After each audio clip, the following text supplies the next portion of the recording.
सभी को सादर प्रणाम। आज मेरा 10 साल का प्रवास यहाँ तक आया है। जो 10 साल 2014 में मेरा जो मैंने पहला मशीन जो बनाया था शिरोधारा के लिए, और उसको मैंने एक एग्जीबिशन में रखा था। वहाँ पे समीर जमोदग्नि सर ने वहाँ पे चीफ गेस्ट थे, तो उनका लेक्चर खत्म होने के बाद में जस्ट वो स्टॉल के लिए विजिट करने के लिए आए थे, और वहाँ पे उन्होंने शिरोधारा मशीन देख के उनको मतलब अच्छा अप्रिशिएट भी किया था और बहुत अच्छा आशीर्वाद भी दिए थे। तो उसी के बदौलत हमने जो ये शिरोधारा मशीन पहले बनाया था। तो ये मेरा सामने जो आपको दिख रहा है, ये राज एंटरप्राइजेस का पहला मॉडल था, फर्स्ट मशीन, और मेरे लाइफ का पहला कस्टमर। और यहाँ से जब मैंने सर ने कुछ एडवांस पेमेंट किया था, तो सच में मैं इतना भावुक हुआ था कि सच में इसके लिए कोई इतना 30-40 हज़ार रुपये उन्होंने कुछ एडवांस दिए थे। तो वो टाइम पे मेरे लिए बहुत बड़ी अमाउंट थी वो, और उसको जैसे मैंने रिसीव किया तो मैं वो मेरी खुशी आज शब्दों में बयान नहीं कर सकता था। लेकिन आज उनके चिरंजीव है प्रणव खासगी वाले, तो उन्होंने आगे का उनका जो हैरिटी की सेवा है वो वहाँ से अभी कंटिन्यू कर रहे हैं। तो 10 साल के बाद में मशीन को मैंने उनका नया मशीन जो अपडेटेड वर्जन है उसको हमने बायबैक कर दिया है। तो वो मशीन आपके ये सामने है। जो अभी ये मशीन मल्टीपर्पज़ है और उसमें बहुत सारे फीचर्स हमने इसमें ऐड कर दिए हैं। मॉडल है, अभी इसको पाउडर कोटिंग में आ रही है और कलश वगैरह सब उसमें प्रॉपरली दिया हुआ है। बहुत सारी सर्वांग धारा इसमें कर सकते हैं, हृदय धारा कर सकते हैं। इस तरह से हमारा अभी ये मशीन, आपको दोनों मशीन का डिफरेंस यहाँ पे नया मशीन है और ये साइड में जो हमारा ओल्ड मशीन है, तो आज हम उसको बायबैक कर रहे हैं। तो आज हम उसको मशीन को इंस्टॉल करके इसका डेमोन्स्ट्रेशन आपको भी दिखाएंगे।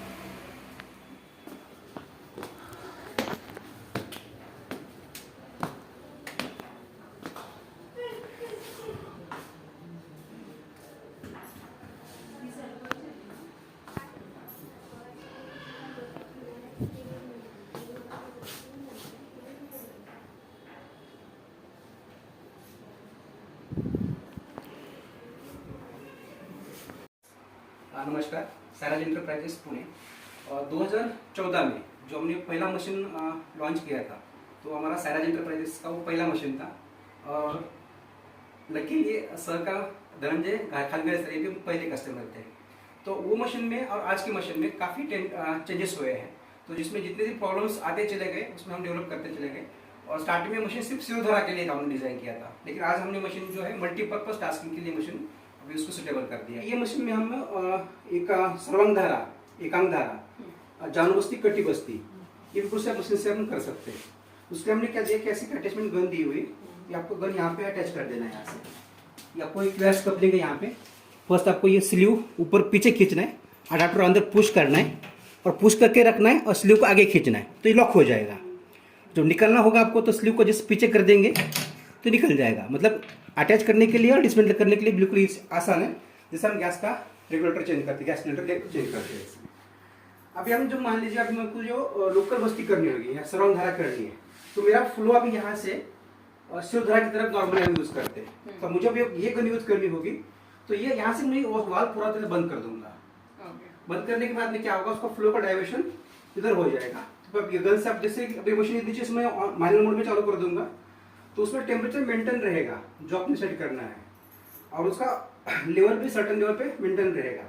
जब आपको गन यूज करना होगा, जैसे मशीन कंटिन्यूस आप ऑन करके रखना है आपको, और ये गन का लीवर दबाएंगे तो ऑयल आएगा, लीवर छोड़ देंगे तो स्टॉप हो जाएगा, लेकिन मशीन कंटिन्यू चलता रहेगा।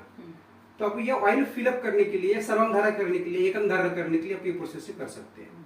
अभी इसी गन से आप लोकल बस्ती है, जानू बस्ती, कटी बस्ती, मना बस्ती, उसमें ऑयल फिलअप करना पड़ता है, कुछ टाइम के बाद उसको निकालना पड़ता है।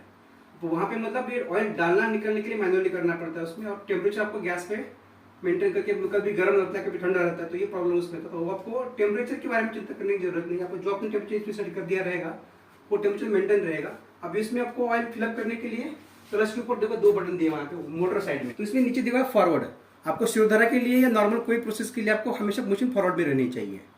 उसका आप मिडल में लेंगे तो न्यूट्रल हो जाएगी, जिससे हमारा 4 व्हीलर होती है, रिवर्स और फॉरवर्ड।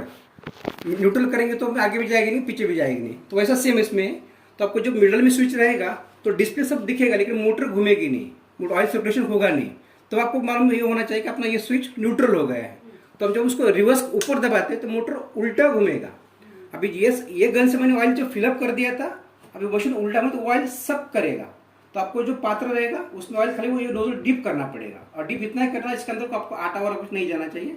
जहाँ पे खुली जगह होगी वहाँ पे उसको डिप करेंगे तो ऑयल रिवर्स खींचेगा, लेकिन उसका स्पीड थोड़ा कम रहेगा। फॉरवर्ड की जगह पे रिवर्स का थोड़ा स्पीड कम रहता है, क्योंकि उसका लेंथ तो उसका हेड बढ़ता है उसका, लेकिन ये रिवर्स करेगा। तो ये आप इसमें लोकल बस्ती से मशीन से कर सकते हैं। अभी तीसरा इसमें आप प्रोसेस के लिए जैसे हम सिरोधारा करते हैं, मान लीजिए आप सिरोधारा के लिए मशीन हम साइड में उसको अटैच करने वाले हैं, लेकिन हम ये मशीन से हृदय धारा भी कर सकते हैं।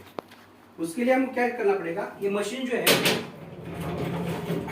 मशीन मैं ए साइड में लगा दूंगा इसको, ट्रे की हाइट एडजस्ट करूंगा मैं यहाँ से, जो मेरी रिक्वायरमेंट है उसके हिसाब से यहाँ तक मैं इसको ऊपर उठा सकता हूँ, बराबर है।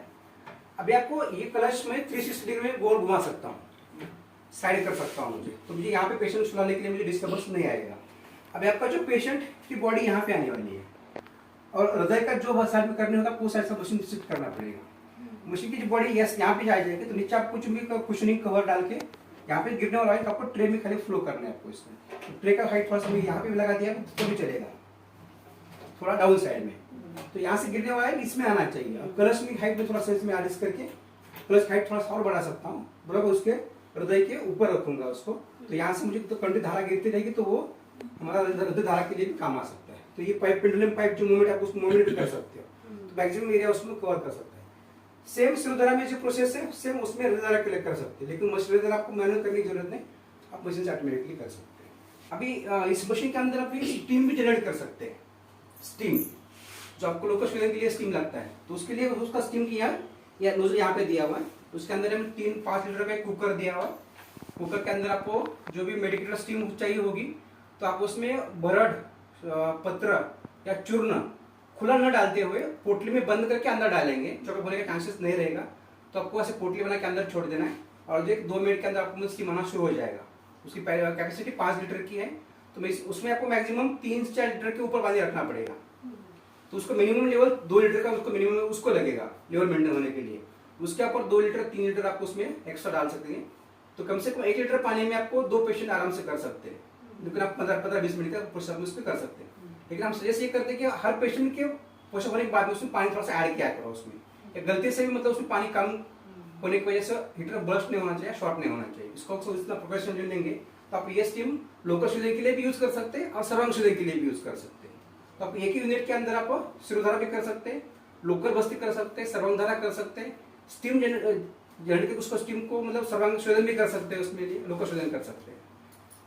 अब इसमें एक म्यूजिक सिस्टम दिया हुआ है, तो म्यूजिक सिस्टम में आप मतलब कोई म्यूजिक इसमें प्ले कर सकते हैं। तो उसके लिए आप पेन ड्राइव उसमें अटैच कर सकते हैं, मेमोरी कार्ड डाल सकते हैं, ऑक्सिलरी कॉर्ड लगा सकते हैं, ब्लूटूथ लगा सकते हैं। और ये चारों चीजें नहीं रहेंगे तो बाय डिफॉल्ट एफएम चलेगा आपका, अगर एरियल में फ्रीक्वेंसी अच्छी रहेगी तो। अभी दूसरा प्रॉब्लम जो है कि जो फ्रीक्वेंटली कस्टमर कंप्लेंट्स आती थी, क्या प्रॉब्लम आता था, उसमें क्या आता है कि थोड़ा सा हैंडलिंग में थोड़ा सा डिफरेंस, क्या थोड़ा सा केयर लेना पड़ेगा। वो चीज़ क्या है, जब हमारा आज का प्रोसेस खत्म हो जाता है, मान लीजिएगा 5 दिन की शिरोधारा प्रोसेस होने वाली है, 5 दिन का आज आखिरी दिन हो गया है, उस बाद में कोई अगले हफ्ते में शिरोधारा है नहीं, तो उस टाइम में हम क्या करते हैं, जितना हमें ऑयल भर के लिया हुआ है इतना ऑयल हमको 1 लीटर ऑयल तो मशीन में अंदर कंपल्सरी रखना है, तो मशीन में रख देंगे। और उसका फिल्टर जो असेंबली पूरा इसमें डीप हुआ रहता है, और ये ऑयल खुला में ऐसे रहेगा तो ये ऑयल की थिकनेस बढ़ने शुरू हो जाती है, थोड़ा गाढ़ा बनना शुरू होता है। आप देख लेना अपनी प्रैक्टिस करके, कोई बर्तन में ऑयल लेके साइड में रख दो, उसको 8 दिन उसको हाथ मत लगाओ, वो आपको जेल जैसा फॉर्म होता हुआ दिखाई देगा।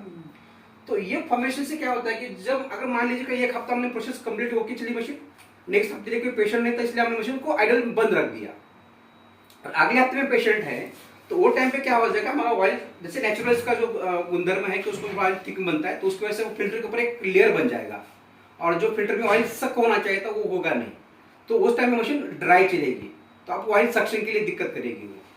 तो आपको प्रिकॉशन क्या लेना है इसमें से, आज का आपका प्रोसेस मतलब डेली प्रोसेस है तो कोई दिक्कत नहीं, आप उसमें डिप करके रख सकते हो, लेकिन अगले हफ्ते में आपको मतलब कोई प्रोसेस है नहीं, या पेशेंट का कोई शेड्यूल नहीं रहेगा, तो ऑयल को बाहर निकालो, उसके बोतल में लगा के ऑयल को साइड में कर दो, और फिल्टर असेंबली वैसा कोई प्लेट लेके और फिल्टर असेंबली इसमें डिप करके इसमें खाली छोड़ दो, तो तो उसमें बूंद बूंद गिरने वाला ऑयल क्या होगा, इसमें स्टोर हो जाएगा, नीचे फ्लोर के अंदर वो स्प्रेड नहीं होगा और मशीन गंदा भी ज्यादा होगा नहीं।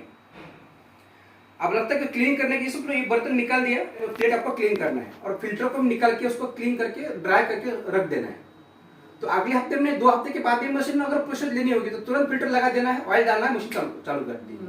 तो ये जो ह्यूमन एरर था, मतलब हैंडलिंग एरर था, ये थोड़ा सा मतलब बहुत दिन के कंप्लेंट के बाद में थोड़ा सा एनालिसिस करने के बाद में ये मालूम पड़ रहा है कि इसमें ये दिक्कत आ रही है, तो उसके लिए थोड़ा सा ये सोल्यूशन करना पड़ेगा या प्रिकॉशन लेना पड़ेगा।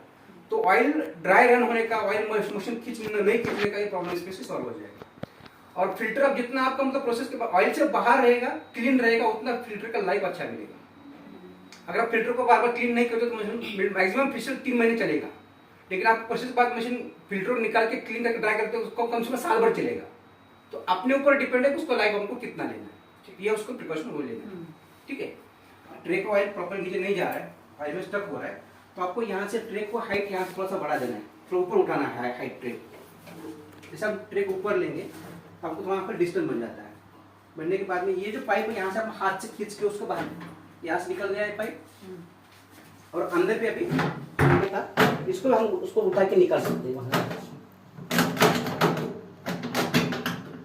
ये पाइप निकल गया पूरा। ये पाइप निकलने के बाद ऊपर का फिर आपको नट खोल के पाइप को अलग कर देना है। ये भी अंदर का जो पाइप है, रिटर्न वाला पाइप, आपको पहले मशीन में निकालना बहुत थोड़ा सा मतलब डिफिकल्ट था ये, तो अभी ये मशीन में कैसा है कि हम थोड़ा सा आराम से उसको निकाल सकते हैं। किधर गए वो, हाँ ये ऊपर का जो ब्लू वाला पाइप है, ये खाली नट खोल के आपको ये नट खोल देंगे। अब मैं इसको नट खोल के बाहर ले रहा हूँ, और बिठाने के लिए भी बिल्कुल आसान है। नट खोलना है तो बैग थोड़ा टेढ़ा करना कि पूरा असेंबली बाहर निकल जाता है। तो आप ये असेंबली को बाहर निकाल के वॉश बेसिन में क्लीन कर सकते हैं। अभी ये पाइप यहाँ से भी आप हाथ से निकाल सकते हो, ये थोड़ा सा यहाँ पे इसको प्लायर में पकड़ के ये पाइप यहाँ से निकाल सकते हो। और ये वाला पीछे वाला पाइप में कुछ रॉड या कुछ तो तार डाल के उसको साफ करेंगे, उधर प्रेशर से पानी मार देंगे तो पूरा कचरा बाहर निकल जाता है। फिर उसको जैसे एज इट इज उसका असेंबल कर देना है, और जैसे निकाला था वैसे उसको बिठा देना है। अभी ये मेजर मेंटेनेंस था कि बहुत सारे मशीन्स में ये प्रॉब्लम को हमको पर्सनली हमारा आदमी जाके वो करके करना पॉसिबल होता था, लेकिन अभी ये उसको आपको जरूरत नहीं, इन हाउस आपको कोई बंदा आके इसको कर सकता है। तो पॉज कर दीजिए, तो पॉज कर दीजिए, थोड़ा पॉज करो।